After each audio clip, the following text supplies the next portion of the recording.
এই ধর্মই আমার সঙ্গে যাবে। ধর্মহীন জীবন কখনো সুখের নয়। ধর্মহীন জীবন কখনো সুখের নহে, তিনি কখনো সুখী হইতে পারেন না। ধর্মহীন জীবন কখনো সুখের হয় না। আচ্ছা, কি ব্যক্তিগত, কি সমষ্টিগত, অথবা কি রাষ্ট্রগত, ধর্ম ব্যতিরেকে কাহারও কল্যাণ সম্ভব নহে। নিতাই গৌর প্রেমানন্দে। ধর্ম ব্যতিরেক কাহারও কল্যাণ সম্ভব নয়, ওই জন্য ধর্ম আচরণ করতে হয়।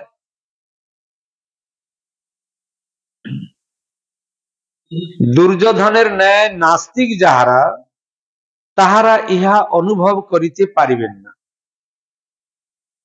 ধর্ম যে কি বস্তু, ধর্ম আচরণ করলে যে আমার কি মঙ্গল হবে, এটা দুর্যোধনের মতো নাস্তিক ব্যক্তি যারা, তারা সেটা অনুভব করতে পারবেন না। কারণ দুর্যোধনকে কেন বলছেন এই শব্দ, দুর্যোধনের নাম উল্লেখ কেন করলেন? দুর্যোধন এত বড় অধর্ম কাজ করেছে মহাভারতে, এটা আর কোন রাজপুত্র করেনি। দ্রৌপদীর সঙ্গে কিরকম দুর্ব্যবহার করেছে, কত বড় দুর্ব্যবহার এই দুর্যোধন। ধৃতরাষ্ট্র কিছু বলেন, বললে পারতেন। গুরুজন যারা আছেন, কেন পিতামহ ভীষ্মকে হুঙ্কার দিতে পারতেন না? যখন পাণ্ডবদের সঙ্গে যুদ্ধ শুরু হয়ে গেল, তখন পিতামহ 10 দিন পরেই বলছেন, কাল সূর্য উদয় আমি পাণ্ডবদের নিধন করব। তার বেলা তো তুমি গর্জে উঠলে বাবা। কিন্তু দ্রৌপদী যে তিনি ত্রাহি ত্রাহি করছে, প্রভু রক্ষা করুন। এখানে সকলেই বসে আছে, বড় বড় বীর মহারথীগণ, তারা কেউ কোনো প্রতিবাদ। রক্ষা কে করলেন? ধর্মই রক্ষা করলেন। ধর্ম মূলহি ভগবান হরির ঈশ্বর, ধর্মের মূল পুরুষ হলেন ভগবান শ্রীহরি। এই জন্য দ্রৌপদী দেখলেন যে আমার একমাত্র রক্ষাকর্তা ভগবান শ্রীহরি। তাই দ্রৌপদী আর কাউকে ডাকেননি, কেন অনেকেই ছিল বড় বড় বীর মহারথীরা, কাউকে ডাকেন, একমাত্র ভগবান গোবিন্দের শরণাপন্ন হয়ে দ্রৌপদী ওই স্থান থেকে মুক্ত হয়েছেন। তারা কত বড় বিধর্মী হলে পরে এত বড় দুরাচার করতে পারে। এর জন্য দুর্যোধনের সঙ্গে এটা উদাহরণ দেওয়া হয়। দুর্যোধনের ন্যায় যারা নাস্তিক ব্যক্তি, তারা ধর্মের সম্বন্ধে কি আলোচনা করবে? যদি দুর্যোধনের ধর্মের দিকে একটু লক্ষ্য থাকতো, তাহলে এত বড় অন্যায় কাজ করতে।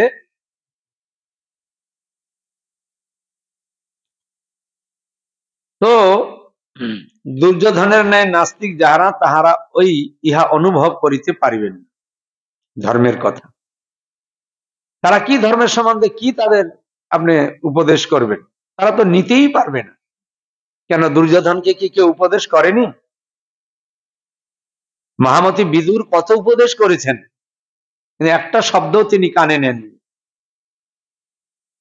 কারণ বিনাশকালে বুদ্ধি নাশ হয়, বিনাশকালে বুদ্ধি নাশ হয়। এজন্য গুরুজনের বাক্যও মানে না।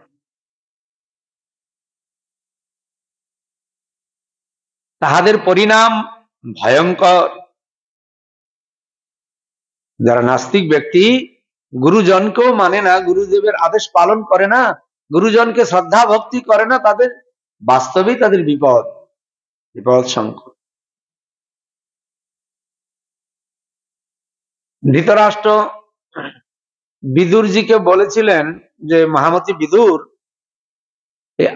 আশঙ্ক যে আমার সংকট, সামনে বিপদ, কি করা যায় বল, কি করলে ভালো হয়? কিন্তু এটা তার খালি উপরে উপরে বলা, ভিতর থেকে বলেন। কিন্তু বিদুরজি তো বুঝতে পারেন যে মহারাজ আপনি তো বলছেন, কিন্তু আপনি তো আমাদের কথা নেবেন না। যদি আমাদের কথা শোনেন তাহলে এই কুলাঙ্গার দুর্যোধনকে কখনো সিংহাসন দেওয়া যাবে না। কি বললেন? দুর্যোধনকে কখনো সিংহাসনে বসানো যাবে না। যদি প্রজাদের সুখ দিতে চান, নিজেও সুখ শান্তিতে থাকতে চান, তাহলে যুধিষ্ঠিরকে সিংহাসনে বসিয়ে দিন। এই কথা বলা মাত্রই দুর্যোধন একদম কুর্সি থেকে উঠে দাঁড়িয়ে পড়লেন। এই কে আছো? এই দাসী পুত্রকে ঘাড় ধাক্কা দিয়ে বার করে দাও। কেন? সত্য কথা বলেছেন। দেখলেন ধর্ম কোথায় আছে?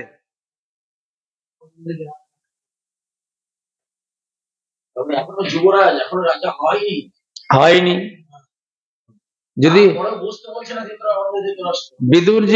বিদুরজি বলছেন যে ভগবান যা করে মঙ্গলের জন্য করেন, আমি কবেই চলে যেতাম, কিন্তু দেখছি সামনে অত ভয়ঙ্কর বিপদ আসছে, যদি তারা আমার দুই কথা শুনে একটু শান্ত হয়, থেমে যায়, তার জন্য ছিলেন। দেখছেন না আরো শৃঙ্খল এরা, এর জন্য বিদুরজি বেরিয়ে পড়লেন, সঙ্গে সঙ্গে বেরিয়ে গেলেন যে আমার মঙ্গলই করেছে, ভালোই করেছে আমাকে বার করে, বলে ওকে বের করে দাও। তাহলে তাকেও অসম্মান করলেন। কি মহাভারতে বিদুরজিকে মহামতি বলেছেন, বিদুর মৈত্রেয় সংবাদও আছে ভাগবতে নাকি? তার বুদ্ধি এত সুন্দর, পবিত্র নির্মল আত্মা, ভগবানে তার হৃদয় সমর্পণ করে দিয়েছেন। ইহেন বিদুরজিকে বলছেন তাকে বের করে দাও। বের করে দাও মানে কি? গার্জিয়ানরা চলে গেলে স্বেচ্ছাচারিতা আরো বিপুল চলবে। কি তবে তো জানবেন, যখনই কোনো গুরুজনের প্রতি কোনো ঘরের কোনো সন্তান আক্রমণ করে, জানবেন তার অধঃপতন অবশ্যম্ভাবী। শুধু সে নিজে পতন হবে না, তার কুল খানদান নিয়ে পতন হবে। এর জন্য সন্তানকেও খুব উচিত শিক্ষা দিতে হয় পিতামাতা।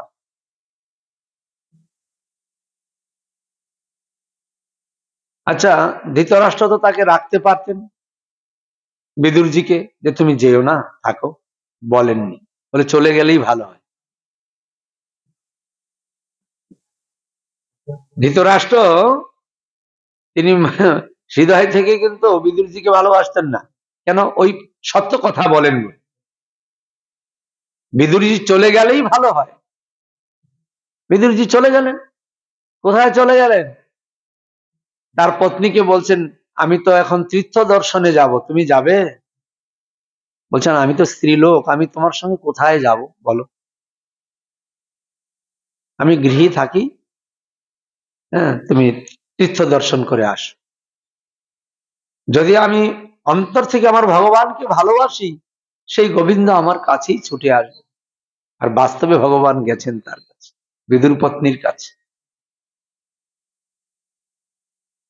দুর্যোধনের ঘরে গিয়ে ভগবান কিছুই গ্রহণ করেনি, কিন্তু বিদুর পত্নীর প্রীতিতে স্নেহতে আপ্লুত হয়ে গেছেন ভগবান, গিয়ে তিনি যা দিয়েছেন তাই গ্রহণ করেছেন।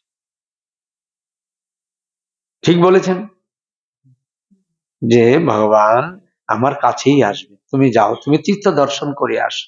তাহলে কতটা তার নিষ্ঠা থাকলে, কতটা ধর্মের প্রতি বিশ্বাস থাকলে পরে, প্রগাঢ় ভক্তি থাকলে পরে ভগবান তার সন্নিকটে আসে। গৌর প্রেমানন্দে।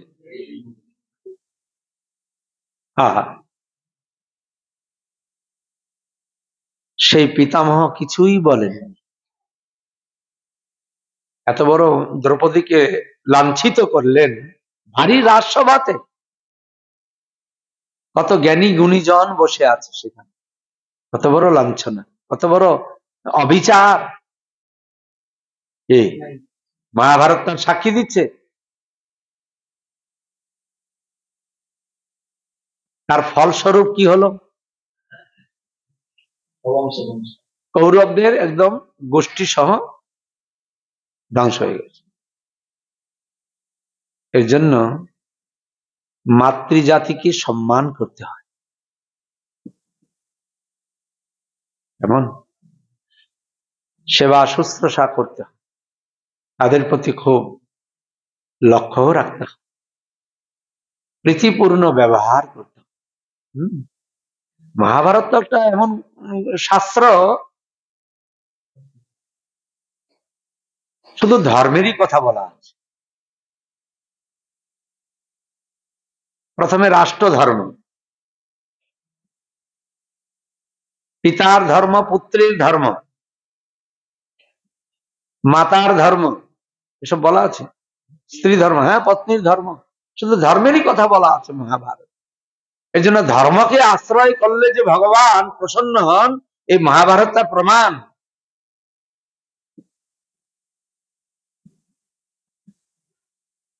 তো দুর্যোধনের ন্যায় যাহারা নাস্তিক, তাহারা ইহা অনুভব করিতে পারিবেন না, তাহাদের পরিণাম ভয়ঙ্কর। অধর্মের তাণ্ডব নৃত্য বেশি সময় থাকে না। অধর্ম করে বেশি সময় চলা, মনু তাহার স্মৃতি গ্রন্থে বলিয়াছেন, মনু মহারাজ মনু সংহিতায়, অধর্মে নৈবতে তাবন্নর ভদ্রান্তি পশ্যন্তি তত শপথমান জয়তি সমুলন্ত বিনশ্যতি।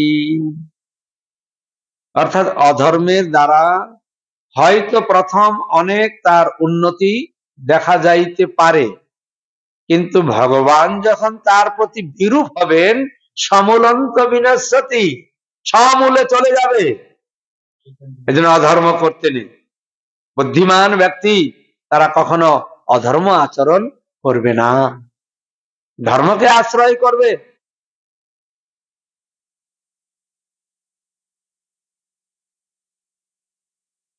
এই জন্য মাতা গান্ধারী দেবী, ওই মহাভারতে আসা হলো, এই জন্য মাতা গান্ধারী দেবী দুর্যোধনকে বলিয়াছিলেন, এখন দুর্যোধন প্রণাম করছেন, কুরুক্ষেত্রের ময়দানে যাবেন, মানে ভাই ভাই যুদ্ধ করবে।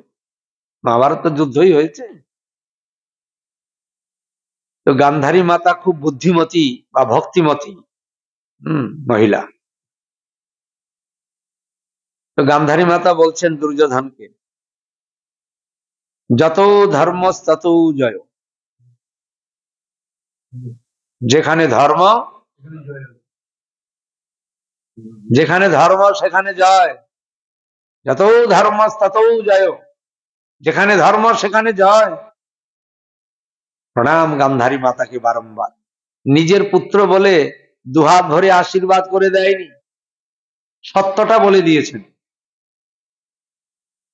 যেখানে ধর্ম সেখানে জয়। আর বাস্তবে তাই হয়েছে। কিন্তু মহা দাম্ভিক দুর্যোধন এই শব্দটা সে ভালো বুঝতেই পারেনি। অভিমানিত অহংকারী ব্যক্তি, মানে যত ধর্ম তত জয়, মানে যেখানে ধর্ম ওই শব্দ কানে যায়নি, জয় শব্দটাই শুনেছি কেবল। ও ভাবছে আমাকে কত না আশীর্বাদ করে দিয়েছে। বাস্তবে কি তাই? নিজের পুত্র বলে গান্ধারী মাতা অন্ধের মতো আশীর্বাদ করেনি, যেখানে ধর্ম সেখানে জয়। কিছুক্ষণ পরে পাণ্ডবগণ আসছেন, প্রণাম করবে গান্ধারী মাতাকে, সমস্ত গুরুজনকে প্রণাম করবে। যুধিষ্ঠির মহারাজ ভাবছেন আশঙ্কা বিপদ, এই বিপদ থেকে রক্ষা পেতে হলে গুরুজনের আশীর্বাদ চাই চাই। আহা, কত বড় নিষ্ঠাবান পুরুষ হলে শত্রুপক্ষ এরা এদেরকে প্রণাম করতে যাচ্ছে। বল, কুন্তী মাতা শিক্ষা দিয়েছেন, যাও তোমরা আমাকে প্রণাম করেছো, যারা গুরুজন রয়েছে তাদেরকেও প্রণাম করে আসো। কি